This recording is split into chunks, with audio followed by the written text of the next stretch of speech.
So you want to grow your family law practice. I get it. And maybe you're a reasonable person. And what that means is you want to grow your family law practice efficiently and without wasting your valuable resources. That is your money and your time and your energy.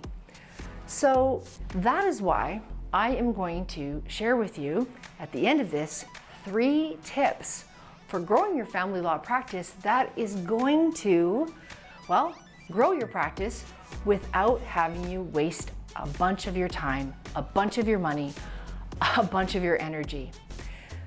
And I'm sharing this with you so that you don't have to make some of the ridiculous mistakes, huge mistakes that I made when I first opened my family law practice and wanted to grow it. So what are those mistakes I made? Well, there's a very long list, and I won't share them all with you here, but I will share some of them.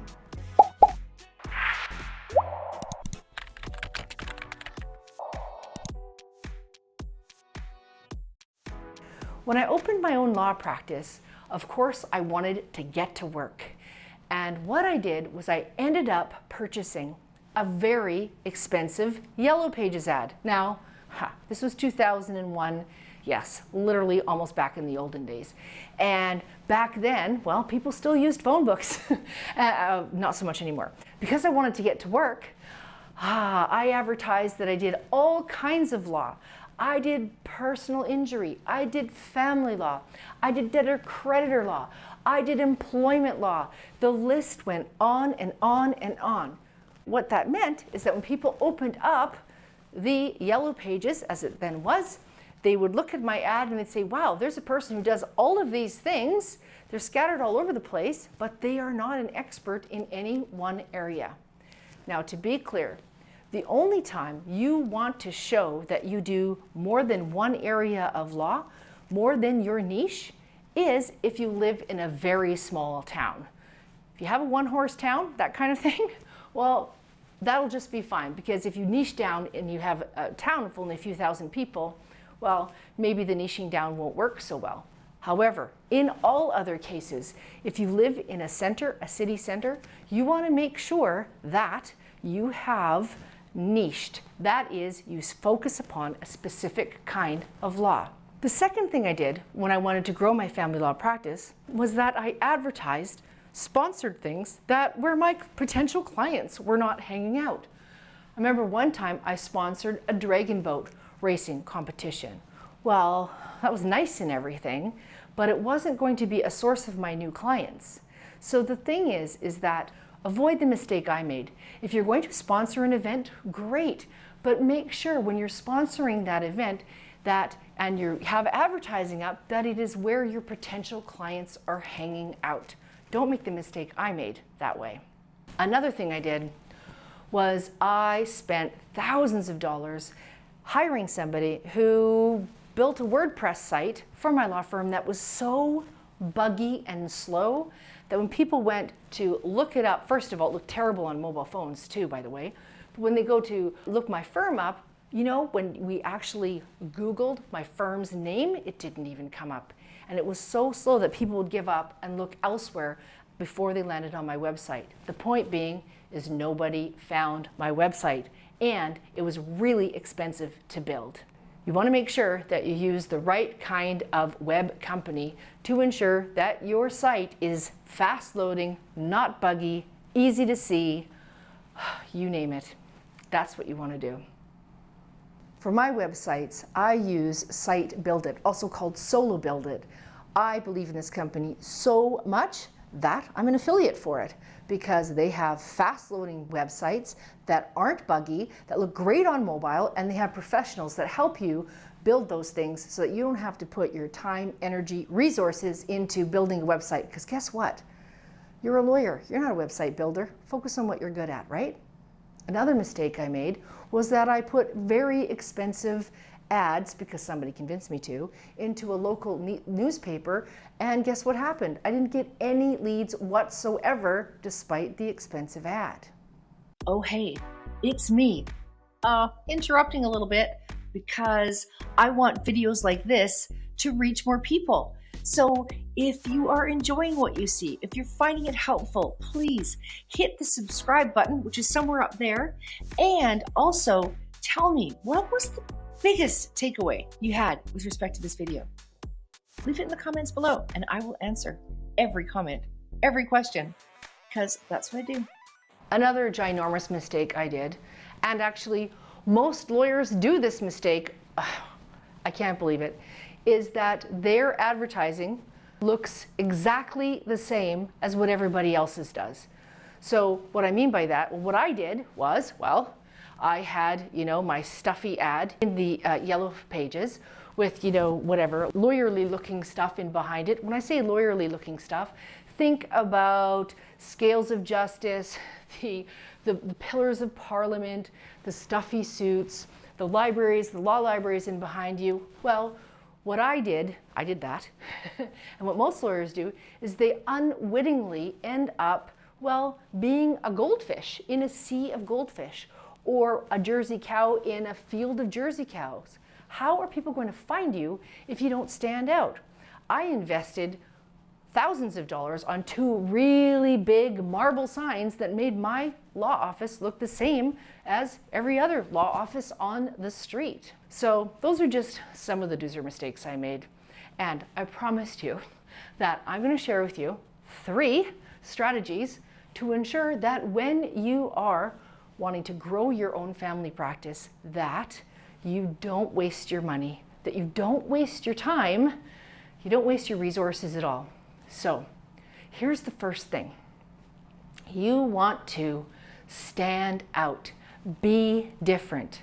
Now, back in the olden days, when I was a baby lawyer, the first law firm I worked for, you know what, these guys were good old boys, really good at their jobs, really cared, and they were good old boys. Their marketing strategy was, we're just going to be better than the next firm. When that firm started, transparently, I believe it was in the 1800s, doing good work was good enough to get your reputation up and running so that you could be hired more often than the lawyer beside you.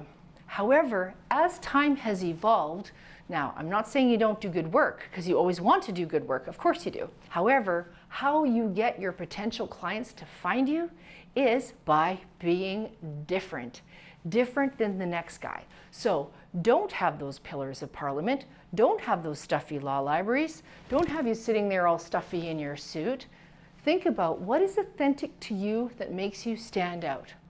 For example, in my law office, when people walk in, one of the things they first say is like, wow, this doesn't seem like a law office at all. We have a big Buddha painting, we have pictures of nature, we have soft music playing. You don't see a big law library, stuffy suits, stuffy people, none of that. So think about how you can stand out and be different, show up differently than most of your colleagues, because that's how you're going to get found. The second thing you can do to grow your practice, your family law practice, that will not waste your time, your resources, your money, is when you have those happy and satisfied clients, you ask them if they would be so kind as to leave you a review. Now, when you explain to them that it helps more clients find you and it helps your business, well, your client, if you've gotten them great results and they felt heard and they felt that their case came to a conclusion in a great way, of course they're going to want to help you out. Of course they're going to want to leave you a review. One of the mistakes I made when I first had my practice was, even though I was really wanting to grow my family practice, I was too shy to ask people for reviews. So I would sit there, I'd check my reviews, and once in a while someone would leave me a review, but it was like the slow boat to China. It wasn't happening very fast, even though I was getting clients really great results all the time. So now I just ask them, would you be so kind as to leave me a review? They say, heck yeah. And I make it easy for them, by the way. I send them a link that goes right to the review page. Boom, chakalaka, I have a great review. And what that does is it brings you up in the Google rankings and it allows other people to find you. In the particular area I work in my city, my firm is always at the top of the list. The only thing that's sometimes ahead of me is the paid advertising. This is organic, what I mean. So I don't pay for that stuff. It is literally a way of getting clients to come to my firm without paying for the advertising. And that brings me to the third thing, which is super important. And it is a sleeping giant that most lawyers do not even think about. Think about it. When you're looking for something, maybe you're in a new city and you're looking for pizza, what do? You Google it, right? Well, sure, people who are looking for a divorce lawyer, and a good one, they're going to talk to their friends and their family, sure. And they're also going to Google it. Best divorce lawyer in my area, great divorce lawyer in my area. And this is what I'm saying. You want to make sure that you have a Google My Business page, you have a Google pin, and you optimize that Google page. That is absolutely free. And when people Google divorce lawyer in your area, guess what? You're going to come up really high in the rankings. So those are 3 things that I highly recommend you do to grow your family law practice so that you're not wasting your resources. Do you want to hear what those are again? Of course you do. First of all is you want to stand out. Be different. Differenter. Be not like every other lawyer. Secondly, get those reviews.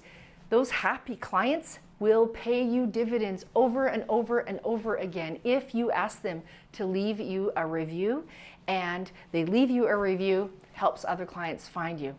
Totally free, great thing to do, and it keeps paying you dividends.